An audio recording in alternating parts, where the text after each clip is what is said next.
राजा था, उस राजा के साथ एक सेनापति था तो उसके साथ हमेशा चलता था।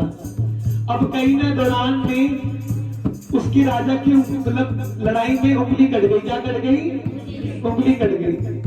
अब सिपाही ने बोला जो हुआ ठाकुर की इच्छा से हुआ। राजा सुनकर कह रहा इच्छा से हुआ, इसको डालो जेल के अंदर। इसने कैसे बोला इच्छा से हुआ? मेरी उंगली कटी और ये कह रहा इच्छा से हुआ। अब राजा को गुस्सा है, उसको जेल में डाल दिया। 2-3 दिन बीते। अब एक गांव में बड़ा शक्तिशाली राजा, अब किसी पंडित ने उसे बोला कि तेरा पुत्र जब होगा ये पानी वानी ना बांटे, हम व्रत सारे करते हैं, हम 5 मिनट भूखे रह सकते हैं।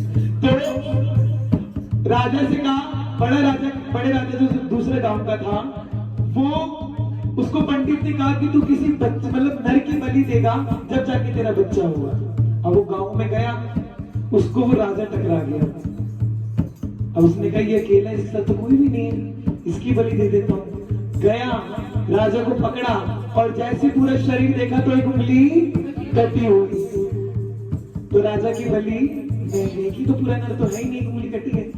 अब वो भागता भागता ऊपर देखकर कह रहा मुझे माफ करना, मैंने उसको जेल में डाल दिया, आज मेरी उंगली ना कटी थी तो मैं बचता नहीं। अब गया सिपाही के पास, सिपाही से माफी मांगी पैर पकड़ के।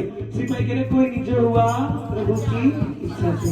कह रहा चल मैं तो बाहर था, मैं तो मजे भी ले रहा था, सब कुछ कर रहा था, तू तो जेल के अंदर था। कह रहा अगर प्रभु मैं आपके साथ होता वो आपको छोड़ के मेरी बलि दे देता। जो हुआ ठाकुर की, इसीलिए